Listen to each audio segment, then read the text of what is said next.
കേരളത്തിൽ തദ്ദേശ സ്വയംഭരണ സ്ഥാപനങ്ങളിലേക്ക് തെരഞ്ഞെടുപ്പ് നടക്കുന്ന സമയങ്ങളിലൊക്കെ പ്രചാരണം തുടങ്ങിക്കഴിഞ്ഞാൽ ചില വാർഡുകളിൽ കാണുന്ന ചില തെരഞ്ഞെടുപ്പ് പോസ്റ്ററുകളുണ്ട്. ഡാഷ് വാർഡിൽ ഡാഷ് മുന്നണിയുടെ സ്ഥാനാർത്ഥിയായി വനിതാ സംവരണ സീറ്റിൽ മത്സരിക്കുന്ന ശ്രീമതി അല്ലെങ്കിൽ കുമാരി ഡാഷിന് ഡാഷ് അടയാളത്തിൽ വോട്ട് ചെയ്യുക. ഈ പോസ്റ്ററിൽ പക്ഷേ ആ ശ്രീമതിയുടെ അല്ലെങ്കിൽ കുമാരിയുടെ ഫോട്ടോ ഉണ്ടാവില്ല, അവിടെ ഒഴിഞ്ഞു കിടക്കും. ആ ശ്രീമതിയുടെ ഭർത്താവോ അല്ലെങ്കിൽ അച്ഛനോ ആയിരിക്കും പലപ്പോഴും പ്രചാരണത്തിന് പോവുക. തെരഞ്ഞെടുപ്പിൽ ജയിച്ചാലും ആ ശ്രീമതി അടുക്കളയിൽ തന്നെ തുടരും, ഭർത്താവായിരിക്കും ഭരിക്കുക.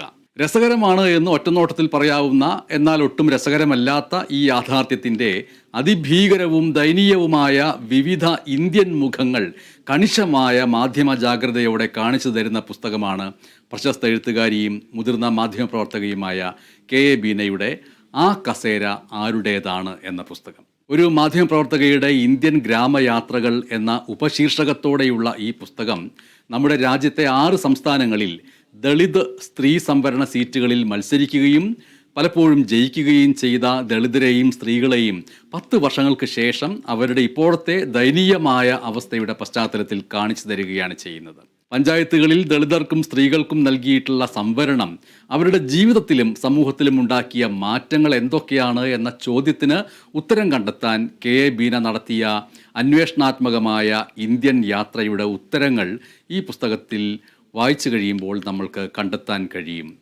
അപ്പോൾ നമ്മൾക്ക് മനസ്സിലാക്കാൻ കഴിയുന്ന ഒരു കാര്യം, നാം കൊട്ടിഘോഷിച്ചുകൊണ്ട് ദളിതർക്കും സ്ത്രീകൾക്കും നൽകിയ അധികാരത്തിൻ്റെ കസേരകളിൽ വാസ്തവത്തിൽ കയറിയിരിക്കുന്നവർ മറ്റു ചിലരാണ് എന്ന യാഥാർത്ഥ്യമാണ്. ആ കസേര ആരുടേതാണ് എന്ന പുസ്തകവും അതിൻ്റെ രചയിതാവുമാണ് ഇന്ന് നമ്മോടൊപ്പമുള്ളത്.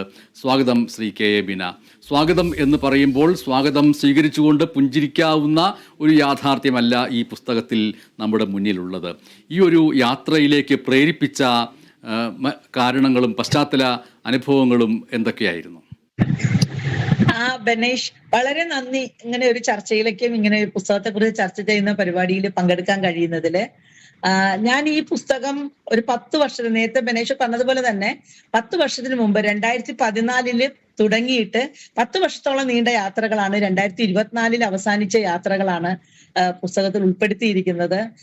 ശരിക്കും എല്ലാത്തിനും തുടക്കം കേരളത്തിൽ നിന്നായിരുന്നു. കേരളത്തിലെ ഒരു ഗ്രാമപഞ്ചായത്തിൽ ഞാൻ എൻ്റെ ഔദ്യോഗികമായ കേന്ദ്ര ഗവൺമെന്റിൽ പ്രവർത്തിക്കുന്ന കാലത്ത് അവിടുത്തെ ഒരു ഔദ്യോഗികമായ ആവശ്യവുമായി ബന്ധപ്പെട്ട് ഒരു മീറ്റിംഗിൽ പങ്കെടുക്കവേ ഒരു പഞ്ചായത്ത് പ്രസിഡന്റ് അവിടുത്തെ പഞ്ചായത്ത് വൈസ് പ്രസിഡന്റിനെ എടി നീ എന്നൊക്കെ സംബോധന ചെയ്ത് സംസാരിക്കുന്നത് കേട്ടിട്ടുണ്ടായ ഒരു അമ്പരപ്പിൽ നിന്നോ അല്ലെങ്കിൽ ഒരു സങ്കടത്തിൽ നിന്നോ ഒക്കെയാണ് ശരിക്കും യാത്ര ഞാൻ തുടങ്ങിയത്. എന്തെന്ന് വെച്ചാൽ അധികാരത്തിന്റെ കസേരയിൽ സ്ത്രീക്ക് ഇരിക്കാൻ കഴിയുമ്പോഴും നൂറ്റാണ്ടുകളായി അനുഭവിക്കുന്ന അടിമത്തത്തിൽ നിന്ന് മാറാൻ അല്ലെങ്കിൽ അതിൽ നിന്ന് രക്ഷപ്പെടാൻ കഴിയുന്നുണ്ടോ എന്നൊരു ചോദ്യം, അല്ലെങ്കിൽ ഈ അധികാരം നൽകിയിട്ട് എന്താണ് യഥാർത്ഥത്തിൽ സ്ത്രീകൾക്കും ദളിതർക്കും മാറ്റം ഉണ്ടായോ എന്നൊക്കെയുള്ള ചോദ്യവുമായിട്ടാണ് ഞാൻ ഇന്ത്യൻ യാത്ര തുടങ്ങിയത്. നമുക്കറിയാം 73, 74 ഭരണഘടനാ ഭേദഗതികൾ 1993 കൊണ്ടുവന്നാണ് നമ്മൾ പഞ്ചായത്തി രാജിനെ ഇവർക്ക് സംവരണം നൽകിയത്. സ്ത്രീകൾക്ക് 33%, ദളിതർക്ക് അവരുടെ പ്രാതിനിധ്യം അനുസരിച്ചുമുള്ള സംവരണമാണ് ഇന്ത്യയിൽ മുഴുവൻ ഏർപ്പെടുത്തിയത്. പക്ഷേ ഈ 30 വർഷങ്ങൾക്ക് ശേഷം 95, 96 ഓരോ സംസ്ഥാനത്തും പഞ്ചായത്തുകളിൽ സംവരണം വഴിയുള്ള ആളുകൾ അധികാര കസേരകളിൽ വരാൻ തുടങ്ങിയത്. അപ്പൊ ആദ്യകാലത്ത് തന്നെ നമുക്കറിയാമായിരുന്നു പല സംസ്ഥാനങ്ങളിലും ആ കസേരയിൽ ഇരിക്കാൻ ഉള്ള യോഗ്യത ഉള്ളവരാണോ ഈ സ്ത്രീകളും ദളിതരും എന്നുള്ള ചോദ്യത്തിന് ഒരുപാടെടുത്ത് അത്തരം ചോദ്യങ്ങൾ ഉയർന്നിരുന്നു. നമ്മുടെ തൊട്ടടുത്ത തമിഴ്നാട്ടിൽ നിന്നുള്ള ഒരുപാട് കഥകൾ നമ്മൾ കേട്ടിരുന്നു. അപ്പൊ ഞാൻ എൻ്റെ യാത്രകൾ തുടങ്ങിയത് തമിഴ്നാട്ടിൽ നിന്നാണ്. തമിഴ്നാട്ടില് ആദ്യമായി ഞാൻ കണ്ട സുജാത രമേശിനെ 2014, 2024 അവരുടെ ജീവിതത്തിൽ ഉണ്ടായ മാറ്റം ഞാൻ ഈ പുസ്തകത്തിൽ വിലയിരുത്തുന്നുണ്ട്. അപ്പൊ സുജാത രമേശിനെ കുറിച്ച് പറയുമ്പോൾ അവരൊരു ദളിതാണ്, അവരുടെ ഒരു ദളിത് സ്ത്രീയാണ്. അവര് പഞ്ചായത്ത് പ്രസിഡന്റ് ആയത്, അവരുടെ ഭർത്താവ് പഞ്ചായത്തില് പ്രസിഡന്റ് ആയിരുന്നു. പുള്ളി മരിക്കുന്നു. അപ്പൊ അതിന് ഉള്ള ഒരു ഇതോടുകൂടി അദ്ദേഹത്തിന് കൊടുത്ത ഒരു വാക്കായിരുന്നു ഈ പഞ്ചായത്ത് മക്കളെ ഇട്ടിട്ട് പോവില്ല എന്നുള്ളത്. അങ്ങനെ അവര് പഞ്ചായത്തിലേക്ക് മത്സരിക്കുകയും ജയിക്കുകയും ഒക്കെ ചെയ്യുമ്പോൾ അവിടുത്തെ ഉയർന്ന ജാതിക്കാര് അവരെ ആസിഡ് ഒഴിച്ച് കൊല്ലാൻ നോക്കി, പല തരത്തിൽ അപായപ്പെടുത്താൻ നോക്കി. ആ സാഹചര്യത്തിലാണ് ഞാൻ അവരെ ആദ്യം കാണുന്നത്. അപ്പോഴവര് വളരെ സങ്കടത്തോടു കൂടി പറഞ്ഞു, എനിക്ക് ഞാൻ ഏത് നിമിഷവും കൊല്ലപ്പെടാമെന്നുള്ള ഒരു വിചാരത്തോടെയാണ് ജീവിക്കുന്നത് എന്നൊക്കെ. പക്ഷെ അപ്പൊ ഞാൻ അവരോട് പേടിയില്ലെന്ന് വെച്ചപ്പോ അവര് പറഞ്ഞൊരു വാക്കുണ്ട്, സിംഹത്തിനും പേടിയുണ്ട് മാഡം, സിംഹം പക്ഷെ പേടി കാണിക്കില്ല, അതുപോലെയാണ് എന്റെ അവസ്ഥയും എന്ന് പറഞ്ഞു.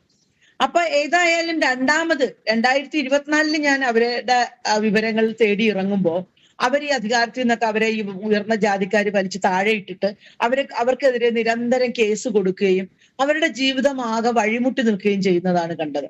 അതുപോലെ തമിഴ്നാട്ടിലെ ദളിത് പഞ്ചായത്തുകളില് അവരുടെ പ്രസിഡന്റുമാര് രണ്ടുപേര് ഊസിലാംപെട്ടിക്ക് അടുത്തുള്ള കീരിപ്പെട്ടിയിലും പാപ്പാപ്പെട്ടിയിലും ജീവിതം തന്നെ അവർക്ക് നഷ്ടപ്പെട്ടു പോയി. ബാലുച്ചാമി, പെരിയ കറുപ്പൻ എന്ന് പറയുന്ന രണ്ടുപേരായിരുന്നു അവര്. അങ്ങനെയുള്ള ഒരുപാട് കാഴ്ചകള്, ഈ അധികാരത്തിന്റെ കസേരകൾ, ആ കസേരകളിൽ ഇരിക്കാനുള്ള അവസരം നഷ്ടപ്പെടുന്ന ഒരുപാട് പേര് ഞാൻ യാത്ര ചെയ്ത സംസ്ഥാനങ്ങളിൽ കണ്ടു. ബീഹാർ, ഉത്തർപ്രദേശ്, ഹരിയാന, പശ്ചിമ ബംഗാൾ, ഗുജറാത്ത്, തമിഴ്നാട്, ഈ 6 സംസ്ഥാനങ്ങളിലെ ഗ്രാമങ്ങളിലേക്കാണ് ഞാൻ പോയത്.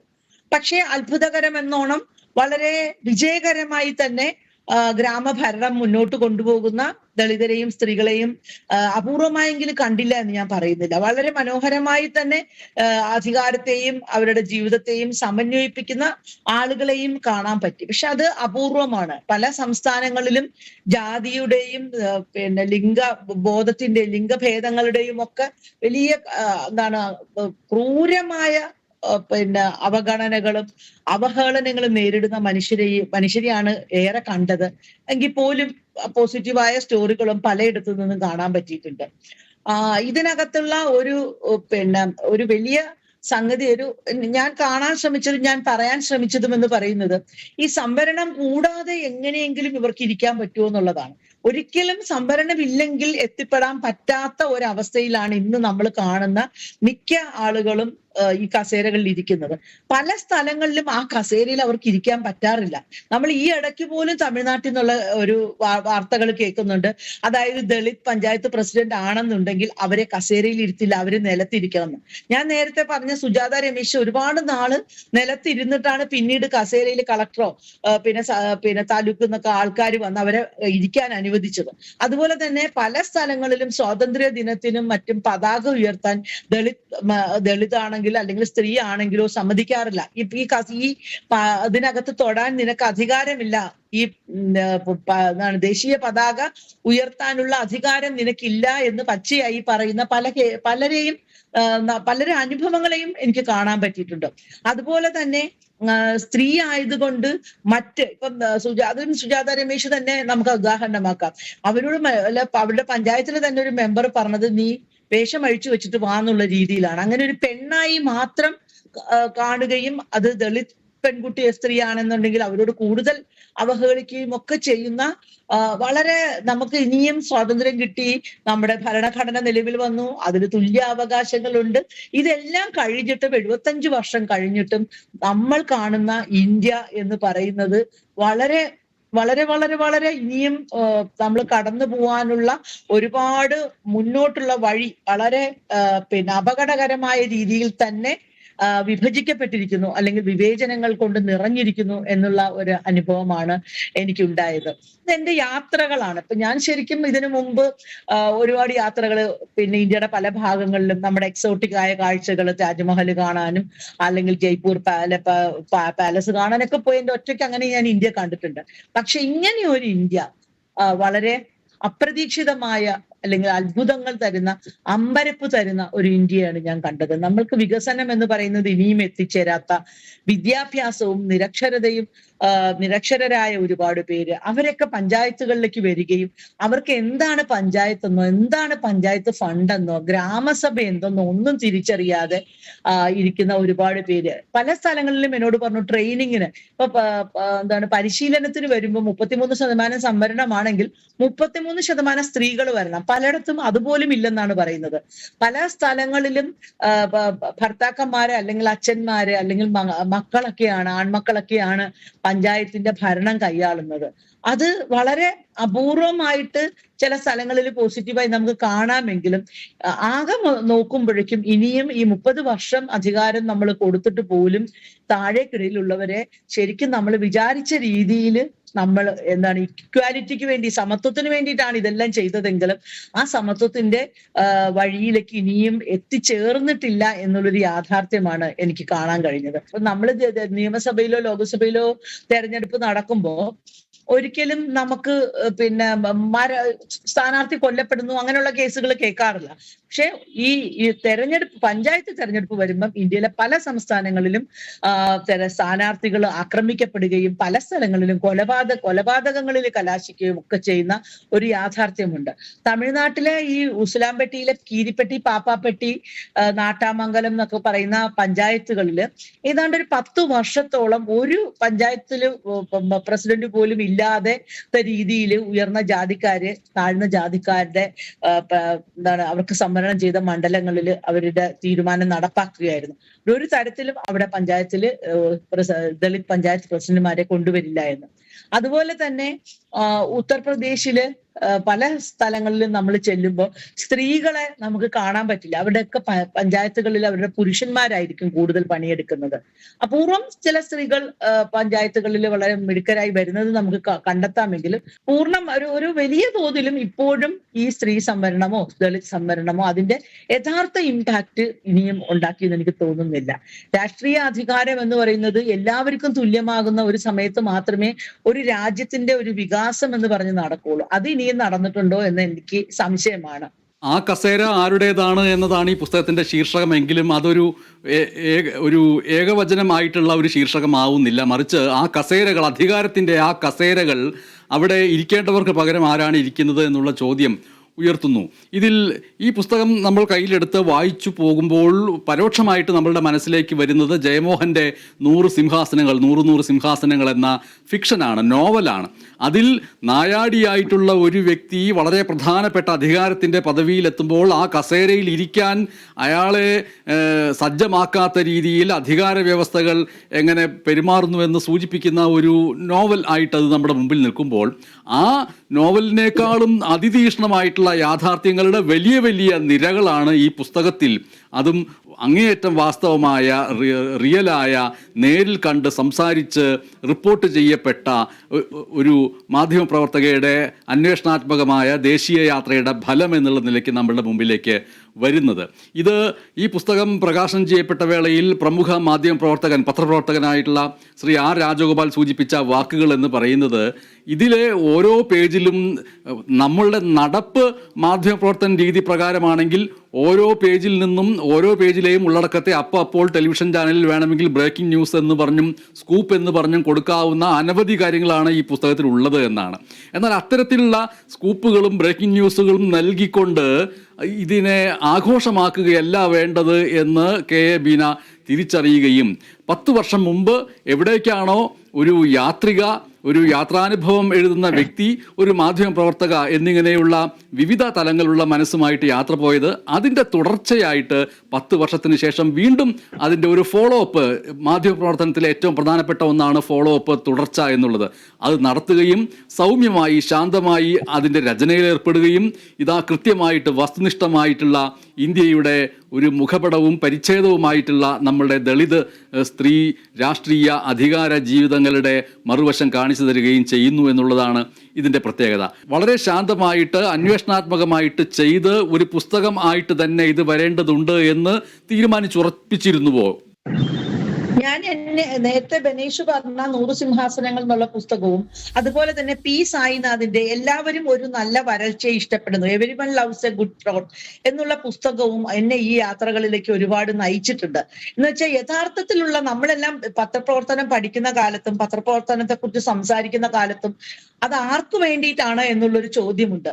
സമൂഹത്തിന്റെ, നമ്മുടെ ഇന്ത്യൻ സമൂഹത്തിന്റെ 5% പോലും ഇല്ലാത്ത പണക്കാർക്കും സെലിബ്രിറ്റികൾക്കും സിനിമാക്കാർക്കും ഫാഷൻ ഷോകൾക്കും ഒക്കെ വേണ്ടി ചിലവഴിക്കുന്ന മാധ്യമ സമയം, അതുപോലെ തന്നെ വിവാദങ്ങൾക്ക് വേണ്ടി ചിലവഴിക്കുന്ന സമയം, ഇന്ത്യയിലെ 95% വരുന്ന സാധാരണക്കാരായ മനുഷ്യർക്ക് വേണ്ടിയിട്ട് എത്ര ശതമാനമാണ് ചെലവഴിക്കാൻ പറ്റുന്നത് എന്നുള്ള ചോദ്യം എൻ്റെ ഉള്ളിൽ എന്നും ഉണ്ടായിരുന്നു.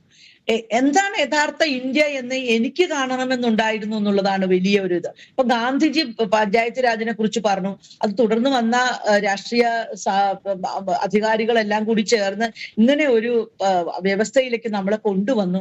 എന്നിട്ടും എന്താണ് ഇന്ത്യക്ക് മുന്നോട്ട് പോകേണ്ടത്, അല്ലെങ്കിൽ ഇന്ത്യയുടെ അധികാര സ്ഥാനത്ത് വരുന്നവർ ഈ അധികാരം ഷെയർ ചെയ്ത് കൊടുത്തതിനകത്ത് എത്രമാത്രം ആത്മാർത്ഥത കാണിക്കുന്നു എന്നൊക്കെയുള്ള ചോദ്യങ്ങളുണ്ട്. ഇത് ശരിക്കും പറഞ്ഞു കഴിഞ്ഞാൽ നമ്മൾ മാധ്യമപ്രവർത്തനം എന്ന് പറയുമ്പോൾ ഞങ്ങളുടെയൊക്കെ മാധ്യമപ്രവർത്തന കാലത്ത് നമ്മൾ പഠിച്ചൊരു പേപ്പറുണ്ട്, ഡെവലപ്മെന്റ് ജേർണലിസം എന്ന്. ആദ്യകാലത്ത് ഞാനൊക്കെ ജേർണലിസം തുടങ്ങുന്ന കാലത്ത് അതിന് വലിയ പ്രാധാന്യവും ഉണ്ടായിരുന്നു. എന്നാൽ ആഗോളവൽക്കരണത്തിന്റെ വലിയ തള്ളലിൽപ്പെട്ട് മാധ്യമ രംഗത്ത് നിന്ന് തന്നെ അത്തരം ചിന്തകള് ഇല്ലാണ്ടായി. ഇപ്പൊ സ്ത്രീകൾക്ക് വേണ്ടിയിട്ടോ അല്ലെങ്കിൽ യഥാർത്ഥത്തിലുള്ള ദളിത് പ്രശ്നങ്ങൾക്ക് വേണ്ടിയിട്ടോ നമ്മൾ എത്ര സമയമാണ് മാധ്യമ രംഗത്തുള്ളവര് ചെലവഴിക്കുന്നത് എന്ന് നമ്മളൊരു ആത്മപരിശോധന നടത്തിയാൽ വളരെ കുറവാണെന്ന് കാണാൻ പറ്റും. അതുപോലെ തന്നെ സെൻസേഷണലൈസ് ചെയ്യാതെ യഥാർത്ഥത്തിൽ ഈ പ്രശ്നങ്ങളെ നമുക്ക് പറയാൻ പറ്റുന്നുണ്ടോ, അത് അവതരിപ്പിക്കാൻ പറ്റുന്നുണ്ടോ, ആ പ്രശ്നങ്ങൾ യഥാർത്ഥത്തിൽ എന്താണെന്ന് കാണാനായി യാത്ര ചെയ്യാനുള്ള ഒരു സന്നദ്ധത നമ്മൾക്കുണ്ടോ? നമ്മുടെ പത്ര ഓഫീസിൽ ഇരുന്ന് എഴുതുന്ന ഫീച്ചറുകൾക്കപ്പുറത്ത് ഇന്ത്യയുടെ ഗ്രാമങ്ങളിലേക്ക് ചെല്ലാനും അവിടെ പോവാനും ചില സമയത്ത് അവരോടൊപ്പം താമസിക്കാനും ഒക്കെ തയ്യാറാകുന്ന തരത്തിലുള്ള ഒരു മാധ്യമ പ്രവർത്തന സംസ്കാരം നമുക്ക് വേണം, അല്ലെങ്കിൽ ആ സംസ്കാരത്തിന്റെ ബാക്കി ഇനിയും ഇവിടെ ആവശ്യമാണ് എന്നൊക്കെ എന്നെ ബോധ്യപ്പെടുത്തിയ ഒരു യാത്രകളാണിത്. ഒരുപാട് യാത്രകളുടെ ബാക്കി പത്രമാണ് ഈ പുസ്തകം. ഒരുപാട് പേരോട് സംസാരിച്ചിട്ട് ഒരുപാട് മനുഷ്യരെ, ഇതിൽ നിറയെ മനുഷ്യരാണ് ശരിക്കും പറഞ്ഞാല്. ഇപ്പം മദ്യപാനത്തിനെതിരെ സഹായമേരി എന്ന് പറയുന്ന തമിഴ്നാട്ടിലെ ഒരു പഞ്ചായത്ത് പ്രസിഡന്റ് ആ രാത്രികൾ ഉറങ്ങാതെയാണ് അവരും അവിടുത്തെ സ്ത്രീകളും കൂടി അവിടുത്തെ ആ മദ്യഷാപ്പുകളും മുഴുവൻ പൂട്ടിച്ചത്. വേറെ ഒരിടത്ത് അവരുടെ ഗ്രാമം മുഴുവൻ മഴക്കുഴികൾ കുഴിച്ചാണ് ജേസുമേരി എന്നുള്ള പഞ്ചായത്ത് പ്രസിഡന്റ് മൈക്കൽ പട്ടണം എന്നുള്ള ഗ്രാമത്തെ ഫലസമ്പുഷ്ടം, അവിടുത്തെ ദാരിദ്ര്യം, അത് മുളക് പാടങ്ങൾ മാത്രമുള്ള ഒരു സ്ഥലമാണ് ഈ മൈക്കൽ പട്ടണം പഞ്ചായത്ത്. ആ പഞ്ചായത്ത് പ്രസിഡന്റ് അവിടുത്തെ ദാരിദ്ര്യവും വരൾച്ചയും കൊണ്ട് വളരെയേറെ കഷ്ടപ്പെട്ടപ്പോൾ അവര് ഈ മഴക്കുഴികളെ കുറിച്ച് കേൾക്കുകയും റെയിൻ വാട്ടർ ഹാർവെസ്റ്റിങ്ങിലൂടെ ആ ഗ്രാമത്തെ പച്ചപ്പിലേക്ക് നയിക്കുകയും ചെയ്തു. ഇങ്ങനെയും ഉണ്ട് ഇന്ത്യ എന്നുള്ളതും ഒരു വലിയ ഉറപ്പാണ് നമുക്ക് മുന്നോട്ട് പോകാനുള്ള. ഉത്തർപ്രദേശിൽ ഞാൻ കണ്ട ഒരു പഞ്ചായത്ത് പ്രസിഡന്റായ സ്ത്രീ വിനീത എന്ന് പറയുന്ന സ്ത്രീ അവിടെ ഈ ODF പഞ്ചായത്താക്കാൻ, അതായത് ഓപ്പൺ ഡെഫിക്കേഷൻ ഫ്രീ, വെളിസ്ഥലത്ത് മലമൂത്ര വിസർജനം നടത്തുന്ന ശീലം അവരുടെ പഞ്ചായത്തിലെ ആളുകൾക്ക് ഇല്ലാതാക്കാനായിട്ട് രാവിലെ 4 മണിക്ക് എഴുന്നേറ്റ് അവിടുത്തെ ആളുകളെ ഒരു ഗ്രൂപ്പ് ഉണ്ടാക്കി, സ്കൂൾ കുട്ടികളെയും മുതിർന്നവരെയും ഒക്കെ ചേർത്ത് ഓരോരോ ഗ്രൂപ്പുകൾ ഉണ്ടാക്കി ആ പഞ്ചായത്ത് മുഴുവൻ രാവിലെ ഇവര് ടോയ്ലറ്റിൽ തന്നെയാണോ പോകുന്നത് എന്നറിയാനായി ഓരോ വീട്ടിലും പോയി ഇരുന്ന് അവരെ അതിനുവേണ്ടി പ്രേരിപ്പിക്കുന്നതും അവരെ ശീലിപ്പിക്കുന്നതും ഞാൻ നേരിൽ കണ്ടു. ഞാനും അതിന്റെ സംഘത്തോടൊപ്പം എനിക്കും പോവാൻ പറ്റി. അപ്പൊ ഇങ്ങനെ കാണുന്ന ഒരു വല്ലാത്ത ഒരു കാഴ്ചകള് ഒരു പത്രപ്രവർത്തക എന്നുള്ള നിലയ്ക്ക് എഴുതി വെക്കാതെ പറ്റില്ല. ഇപ്പൊ എഴുതി വെക്കുന്നതും ആഘോഷമാക്കുന്നതും ഒക്കെ നമുക്ക് രണ്ടാണ്. ഞാൻ എഴുതി വെക്കുന്നു എന്ന് പറയുന്നത് ചരിത്രത്തെ രേഖപ്പെടുത്തുകയുമാണ്. ഞാൻ ജീവിച്ച ഈ കാലഘട്ടത്തിൽ ഇന്ത്യ എന്തായിരുന്നു, ഇന്ത്യയിലെ ഗ്രാമങ്ങൾ എന്തായിരുന്നു, അവിടുത്തെ അധികാര വ്യവസ്ഥ എന്തായിരുന്നു എന്ന് ഇനി വരുന്ന തലമുറയ്ക്ക് വേണ്ടി കൂടി പറയാനാണ് ഞാൻ ശ്രമിച്ചത്. ആ ശ്രമത്തില് എന്നെ സംബന്ധിച്ചിടത്തോളം എനിക്ക് തോന്നുന്നു എനിക്ക് വലിയ ഒരു സന്തോഷം തരുന്ന ഒരു പുസ്തകം തന്നെയാണിത്. കാര്യം എന്താന്ന് വെച്ചാൽ നേർക്കാഴ്ചകളാണിത്. നേരിൽ കണ്ട മനുഷ്യരാണ്, അവരുടെ വാക്കുകളാണ്, വാചകങ്ങളാണ്, അവരുടെ ചിത്രങ്ങളാണ്, ആ അനുഭവങ്ങളാണ് ഈ പുസ്തകത്തിലുള്ളത്.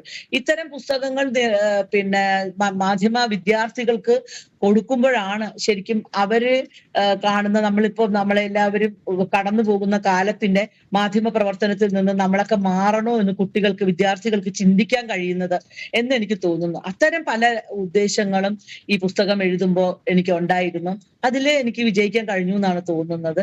കുട്ടികൾ വായിക്കുമ്പോൾ അത് വളരെയേറെ അത്ഭുതത്തോടു കൂടിയാണ് അവര് ജീവിക്കുന്ന ഇന്ത്യയെ, കേരളത്തിൽ നിന്ന് നോക്കുമ്പോൾ പ്രത്യേകിച്ചും കേരളം തികച്ചും വ്യത്യസ്തമായ ഒരു സ്ഥലമാണെന്ന് എനിക്ക് തോന്നി. എന്ന് വെച്ചാൽ ഈ ബാക്കി സ്ഥലങ്ങളിലെ പല അനുഭവങ്ങളുമായി നമുക്ക് ഒരിക്കലും ചേർത്ത് വെക്കാൻ പറ്റില്ല. ഇവിടെ ഗോപ്യമായ രീതിയിൽ പലതും നടക്കുന്നുണ്ടാവും. പക്ഷേ പ്രകടമായിട്ട് നമ്മൾ കേരളവും മറ്റു സംസ്ഥാനങ്ങളും തമ്മിൽ നല്ല വ്യത്യാസം ഫീൽ ചെയ്യുന്നുണ്ട്. അത് ഏത് കാര്യത്തിലാണെങ്കിലും, ഇപ്പൊ സ്ത്രീകളുടെ കാര്യത്തിലാണെങ്കിലും പിന്നെ കേരളത്തിലെ പഞ്ചായത്ത് മെമ്പർമാരെ കാണുമ്പോൾ നമുക്ക് തോന്നുന്ന ഒരു പ്രസരിപ്പും ഊർജവും അല്ലെങ്കിൽ കാര്യപ്രാപ്തിയും ഒക്കെ ഒരു വലിയ വിഭാഗം പഞ്ചായത്ത് മെമ്പർമാരിലും ഞാൻ കണ്ടിട്ടുണ്ട്.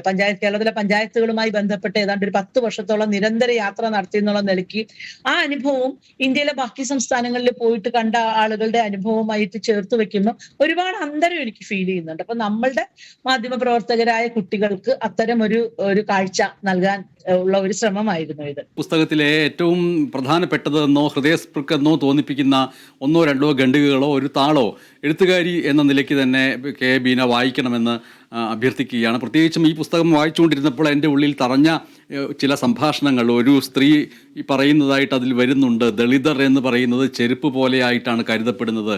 ചെരുപ്പ് നമ്മളെപ്പോഴും താഴെയാണല്ലോ വെക്കുക, അത് അധികാരത്തിൻ്റെ ശിരസിൻ്റെ സ്ഥലത്തേക്ക് അത് വെക്കാൻ കഴിയില്ലല്ലോ എന്നുള്ള രീതിയിലുള്ള വാക്കുകളൊക്കെ വരികയും ചെയ്യുന്നുണ്ട്. അതുകൊണ്ട് തന്നെ ഈ പുസ്തകത്തിൽ നിന്നുള്ള താങ്കൾക്ക് ഏറ്റവും ഹൃദയസ്പൃക്കായി തോന്നിയിട്ടുള്ള ഒരു ഭാഗം എഴുത്തുകാരി എന്നുള്ളതിലേക്ക് വായിക്കണമെന്ന് അഭ്യർത്ഥിക്കുന്നു. പഞ്ചായത്തി രാജ് അധികാര വികേന്ദ്രീകരണത്തിൻ്റെ ജനാധിപത്യ വാഗ്ദാനം എന്ന നിലയ്ക്ക് വലിയ രീതിയിൽ കൊട്ടിഘോഷിക്കപ്പെട്ട ദളിത് സ്ത്രീ സംവരണങ്ങൾ ഏതൊക്കെ രീതിയിൽ അട്ടിമറിക്കപ്പെട്ടുവെന്ന് ഇന്ത്യയിലെ വിവിധ സംസ്ഥാനങ്ങളിലെ വിവിധ ഗ്രാമങ്ങളിലൂടെ യാത്ര ചെയ്ത് അന്വേഷണാത്മകമായി അതേക്കുറിച്ച് അറിഞ്ഞ് പുസ്തകം എഴുതിയ കെ എ ബീന ആണ് നമ്മോടൊപ്പം ഉള്ളത്. ആ കസേര ആരുടേതാണ് എന്ന അവരുടെ പുസ്തകം നമ്മൾ ചർച്ച ചെയ്തുകൊണ്ടിരിക്കുന്നു. ആ പുസ്തകത്തിൽ നിന്ന് തനിക്ക് ഏറ്റവും പ്രിയപ്പെട്ട ഒരു ഭാഗം വായിച്ചു കേൾപ്പിക്കുകയാണ് ഈ നിമിഷം കെ എ ബീന. ബനീഷ്, ഞാൻ വായിക്കുന്നത് ഗുജറാത്തിലേക്കുള്ള ഒരു യാത്രയുടെ ഇടയിൽ കണ്ട ഒരാളെ കുറിച്ചാണ്. അവരുടെ പേര് നേരൂബെൻ പട്ടേൽ എന്നാണ്. ഖെഡ ജില്ലയിലെ കനിഷ് പഞ്ചായത്തിലാണ്. അപ്പൊ അവരോട് സംസാരിച്ചുകൊണ്ടിരിക്കാൻ ഞാൻ അവരോട് ചോദിക്കുകയുണ്ടായി, സർപഞ്ച് എന്ന നിലയിൽ നിങ്ങൾ ചെയ്ത ഏറ്റവും നല്ല കാര്യം എന്താണെന്ന് ഞാൻ അവരോട് ചോദിച്ചു. ഇവിടെ ഗ്രാമത്തിൽ ഉയർന്ന ജാതിക്കാരുടെ അമ്പലത്തിൽ ഒരു ദളിത് സ്ത്രീ ഈ ശിവരാത്രിക്ക് പ്രാർത്ഥിക്കാൻ വന്നു. ഉയർന്ന ജാതിക്കാർ അവളെ കയറ്റിയില്ല, ബഹളമുണ്ടാക്കി അവളെ പുറത്താക്കി. ഞാൻ അവർക്ക് പിന്തുണ നൽകി. ആ ദളിത് പെണ്ണിനെ അമ്പലത്തിൽ കയറ്റാതെ ഇറക്കി വിട്ടു. അന്ന് രാത്രി അവളുടെ വീട് അടിച്ചു തകർക്കാൻ കുറെ പേർ പോയി. അവർക്ക് വേണ്ട പിന്തുണയൊക്കെ ഞാൻ നൽകി. ഞാൻ ഞെട്ടിപ്പോയി. വിശ്വസിക്കാനാവാതെ ഞാൻ ചോദിച്ചു, നിങ്ങൾ തെരഞ്ഞെടുക്കപ്പെട്ട ഒരു സ്ഥലത്ത് ഇരിക്കുകയല്ലേ, ഇങ്ങനെയൊക്കെ ചെയ്യുന്നത് ശരിയാണോ? ഇതൊക്കെ നല്ല കാര്യങ്ങളാണെന്ന് പറയാൻ പാടുണ്ടോ? എന്താ പറഞ്ഞാൽ ദളിതുകൾ ചെരുപ്പ് പോലെയല്ലേ, ചെരുപ്പെടുത്ത് ആരെങ്കിലും തലയിൽ വെക്കുമോ? ദളിതോ ജൂത്ത ജൈസ ഹേന സിർമേ കോയി പഹനേക. ചെരുപ്പെടുത്ത് തലയിൽ വെച്ച് തന്നാൽ നിങ്ങൾ ക്ഷമിക്കുമോ? പിന്നെ എങ്ങനെ ദൈവം ക്ഷമിക്കും? അവർ പിന്നെയും എന്തൊക്കെയോ പറഞ്ഞുകൊണ്ടേയിരുന്നു. എന്റെ ഒപ്പമായി സൈജലും നേഹയും ഗുജറാത്തിയിൽ അവരോട് തിരിച്ചും എന്തൊക്കെയോ പറയുന്നുണ്ടായിരുന്നു. അസ്വാരസ്യത്തോടെ അവിടെ നിന്നിറങ്ങുമ്പോൾ ഞാൻ സൈജലിനോട് പറഞ്ഞു, എനിക്ക് ആ പെൺകുട്ടിയെ കാണണം. ഏത് പെൺകുട്ടി? അമ്പലത്തിൽ കയറ്റാതെ ഇവർ ഇറക്കി വിട്ട ആ ദളിത് പെൺകുട്ടി. നമുക്ക് അന്വേഷിക്കാം. പിന്നീട് ഞാൻ ആ സ്ത്രീയെ, അനിത എന്നാണ് അവരുടെ പേര്, അവരെ അടുത്ത ഗ്രാമത്തിൽ പോയി കണ്ടു. അടുത്ത ഗ്രാമത്തിൽ പോയി കാണുകയും അവരോട് സംസാരിക്കുകയൊക്കെ ചെയ്തു. അതുപോലെ തന്നെ ഇതിനകത്ത് വേറൊരു ഇതും കൂടി എനിക്ക് വായിക്കാൻ തോന്നണം. സ്വാതന്ത്ര്യ ദിനത്തിൽ മധ്യപ്രദേശിലെ പിപ്ര പഞ്ചായത്തിലെ ഗുണ്ടിക ഭായി പതാക ഉയർത്താൻ എത്തിയത് നിറഞ്ഞ സന്തോഷത്തോടെയായിരുന്നു. പതാക ഉയർത്താനുള്ള പോസ്റ്റിനടുത്തേക്ക് നടക്കുമ്പോൾ ചുറ്റും നിന്ന് ആരവം ഉയർന്നു. നീ ദേശീയ പതാകയിൽ തൊടരുത്, നീ താഴ്ന്ന ജാതിക്കാരിയാണ്. ഗുണ്ടിക ഭായി ഞെട്ടി വിറച്ചു, പേടിച്ചു കരഞ്ഞുപോയി. പതാക ഉയർത്തരുത് എന്ന ആക്രോശത്തിനൊപ്പം ആൾക്കൂട്ടം അവരെ ആക്രമിക്കാനും തുടങ്ങി. കല്ലും ആയുധങ്ങളുമായി അവർ എന്റെ വീട് തകർത്തു. എന്നെയും കുടുംബത്തെയും ആക്രമിച്ചു. ഞങ്ങൾ പോലീസ് സ്റ്റേഷനിലേക്ക് ഓടിച്ചെന്നു. അവിടെ ആരും ഞങ്ങളുടെ പരാതി സ്വീകരിക്കാൻ തയ്യാറായില്ല. തിക്കങ്കർ ഹെഡ്ക്വാർട്ടേഴ്സിൽ പോയി പരാതി നൽകുക അല്ലാതെ ഒരു മാർഗവും ഉണ്ടായിരുന്നില്ല എന്ന് മനസ്സിലാക്കി ഞങ്ങൾ അവിടേക്ക് പാഞ്ഞു. അവിടെ കാര്യങ്ങൾ മറ്റൊരു തരത്തിലാണ് സ്വീകരിച്ചത്. എല്ലാം മാറി മറിഞ്ഞു. മുഖ്യമന്ത്രി വരെ ഇടപെട്ടു. എനിക്ക് പോലീസ് സെക്യൂരിറ്റി തന്നു. അത് പോരാഞ്ഞിട്ട് കളക്ടറേറ്റിൽ എന്നെ കൊണ്ട് പതാക ഉയർത്തിച്ചു. പരേഡിൽ അഭിവാദ്യം സ്വീകരിക്കാൻ പറഞ്ഞു. ആകെ കൂടി അമ്പരപ്പായിരുന്നു എനിക്ക്. പതാകയിൽ തൊടരുത് എന്ന് പറഞ്ഞവർക്ക് മുന്നിൽ അഭിമാനത്തോടെ നിന്ന ആ നിമിഷം മരണം വരെ ഞാൻ മറക്കില്ല. നിറഞ്ഞ കണ്ണുകളോടെയാണ് ഗുണ്ടികാഭായ് ഇത് പറയുന്നത്. സ്വന്തം നാട്ടുകാർ ജാതിയുടെ പേരിൽ തനിക്ക് അയിത്തം കൽപ്പിച്ചപ്പോൾ സംസ്ഥാന സർക്കാരും പോലീസും ജില്ലാ ഭരണകൂടവും തനിക്കൊപ്പം നിന്നുവെന്നത് ഗുണ്ടിക ഭായിക്ക് ആത്മവിശ്വാസം നൽകുന്നു. ഭയത്തിനു പകരം പഞ്ചായത്തിന്റെ ചുമതലകൾ നിറവേറ്റാനുള്ള ആത്മവിശ്വാസം ഗുണ്ടിക ഭായിയിൽ നിറച്ചത് സർക്കാരിന്റെ പിന്തുണ ഒന്ന് മാത്രമാണ്. ഇന്ത്യയിൽ ഉടനീളം ശരിക്കും നമുക്ക് കാണാൻ കഴിയുന്നത് സർക്കാർ മെഷീനറിയുടെ വളരെ ശക്തമായ ഇടപെടൽ ഉണ്ടെങ്കിൽ ഇത്തരം ജാതിബോധത്തെ കുറെ മാറ്റാൻ പറ്റും എന്നുള്ളതാണ്. അത് തമിഴ്നാട്ടിലാണെന്നുണ്ടെങ്കിലും ഉത്തർപ്രദേശിലാണെന്നുണ്ടെങ്കിലും ഏത് സംസ്ഥാനത്താണെന്നുണ്ടെങ്കിലും ശക്തമായിട്ട് ഗവൺമെന്റ് കളക്ടറും അവിടെയുള്ള ബാക്കി താലൂക്ക് ഓഫീസിലെ ആൾക്കാരും എല്ലാവരും ഇടപെടുകയും ഈ ഉയർന്ന ജാതിക്കാരോട് അല്ലെങ്കിൽ പുരുഷന്മാരോട് സ്ത്രീകളുടെ കാര്യങ്ങളിൽ ഇടപെടരുത്, അവർക്ക് സ്വാതന്ത്ര്യം നൽകണം എന്നൊക്കെ പറയുമ്പോൾ അങ്ങനെ ഒരു ഇടപെടൽ നടക്കുവാണെങ്കിൽ ഇത് കുറയുന്നത് കാണുന്നുണ്ട്. ഇപ്പം ഉത്തർപ്രദേശിലെ ദാബ സമർ എന്ന് പറയുന്ന പരിശീലന കേന്ദ്രത്തിൽ നമ്മുടെ കില പോലെയുള്ള ഈ പഞ്ചായത്തുള്ളവരെ പരിശീലിപ്പിക്കുന്ന സ്ഥലത്ത് പോകുമ്പോൾ അവിടുത്തെ പിന്നെ അവിടുത്തെ ട്രെയിനിങ് നടത്തുന്ന ഒരാൾ പറയായിരുന്നു, ആദ്യ കാലത്തൊക്കെ 33% സംവരണം ഉണ്ടെങ്കിലും ട്രെയിനിങ്ങിന് വരുന്നത് 100% പുരുഷന്മാരായിരുന്നു. അവസാനം ഈ സർക്കാർ തലത്തിലുള്ള അധികാരികൾ ഇടപെട്ട് ഇവർ ഓരോരുത്തരെയായിട്ട് പറഞ്ഞ് മനസ്സിലാക്കി പുരുഷന്മാരോട്, നിങ്ങൾ ഭാര്യയെ മത്സരിപ്പിച്ച് ജയിച്ചു എന്ന് പറയുമ്പോൾ ഭാര്യയാണ് പഞ്ചായത്ത് മെമ്പർ അല്ലെങ്കിൽ പ്രസിഡന്റ്, നിങ്ങൾക്ക് വന്നിരിക്കാനുള്ള അധികാരമില്ല എന്ന്. അപ്പൊ അത് ഒരു വലിയ ആ ഒരു മാറ്റത്തിൽ കൂടിയാണ് ഇപ്പൊ പൊക്കോണ്ടിരിക്കുന്നത് ശരിക്കും. എന്ന് വെച്ചാൽ ഇവർക്ക് പുരുഷന്മാർക്കും മനസ്സിലാവുന്നില്ല അധികാരം എന്ന് പറയുന്നത് സ്ത്രീക്ക് നൽകാനുള്ളതാണ്, അല്ലെങ്കിൽ ദളിതർക്ക് വേണ്ടി സംവരണം ചെയ്യപ്പെട്ട മണ്ഡലങ്ങളിൽ ദളിതർ തന്നെയാണ് ജയിക്കേണ്ടത് എന്നുള്ളത് മനസ്സിലാക്കി എടുക്കുന്ന ഒരു പ്രോസസ്സിൽ കൂടിയാണ് കടന്നു പോകുന്നത്. പക്ഷെ എനിക്ക് തോന്നുന്നു 2-3 ആ പ്രോസസ്സ് ഇനി പൂർത്തിയാകണമെങ്കിൽ എത്ര നൂറ്റാണ്ടുകൾ കഴിയേണ്ടി വരും എന്നുള്ളതാണ് ഒരു പ്രധാനപ്പെട്ട സംശയം. അപ്പോൾ ദ്രൗപദി മുർമു രാഷ്ട്രപതിയായി ഇരിക്കുകയും ഒരു ദളിത് ദേശീയ പതാക തൊട്ടാൽ അത് അശുദ്ധമായി പോകുമെന്ന് വിശ്വസിക്കുകയും ചെയ്യുന്ന നിഷ്കളങ്കർ എന്ന വാക്ക് ഉദ്ധരണിക്കകത്താണ് ഞാൻ ഉപയോഗിക്കുന്നത്.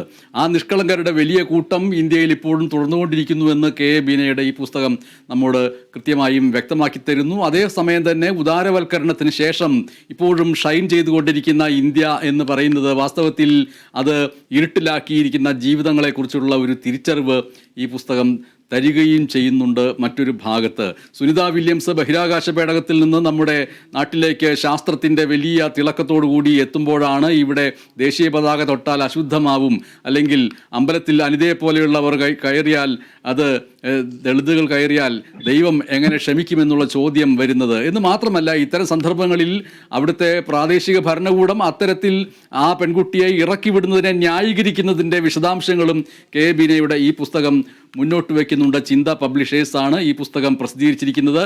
280 രൂപയാണ് ഈ പുസ്തകത്തിൻ്റെ വില. ആ വിലയേക്കാളും ഉപരിയായിട്ടുള്ള അതിതീക്ഷ്ണമായിട്ടുള്ള ഇന്ത്യൻ യാഥാർത്ഥ്യങ്ങളെ ഈ പുസ്തകം കൃത്യമായും കാണിച്ചു തരുന്നു. ഒരു തരത്തിലുള്ള മായവും ചേർക്കാതെ കെ ബീന ഒരു യാത്രാ വിവരണം എഴുത്തുകാരി എന്നുള്ള നിലയ്ക്ക് റഷ്യ കണ്ട ബീന അടക്കമുള്ളവ എഴുതിയിട്ടുള്ള കെ ബീനയുടെ സാരല്യമുള്ള എഴുത്ത് ഒരു തരത്തിലും നമ്മളെ ഈ വരിയുടെ അർത്ഥം എന്താണ് എന്നൊക്കെ ആലോചിച്ച് സംശയപ്പെടേണ്ടതില്ലാത്ത രീതിയിൽ അതിലാളിത്യം നിറഞ്ഞ ഭാഷയിൽ അതിസങ്കീർണമായിട്ടുള്ള ഒരു ഇന്ത്യൻ അവസ്ഥയെ ഈ പുസ്തകം കൃത്യമായിട്ട് കാണിച്ചു തരുന്നു. വളരെയധികം നന്ദിയുണ്ട് കെ ബീന ഈ പുസ്തകവുമായി ഇന്ന് നമ്മോടൊപ്പം സംസാരിച്ചതിന്. ചിന്ത പബ്ലിഷേഴ്സാണ് ഈ പുസ്തകം പ്രസിദ്ധീകരിച്ചിരിക്കുന്നത്. നന്ദി, സന്തോഷം. വളരെ നന്ദി ധനേഷ്. പുസ്തകത്തെക്കുറിച്ചും വിഷയത്തെക്കുറിച്ചും കുറച്ചു നേരമെങ്കിലും സംസാരിക്കാൻ അവസരം തന്നതിൽ വളരെ നന്ദി.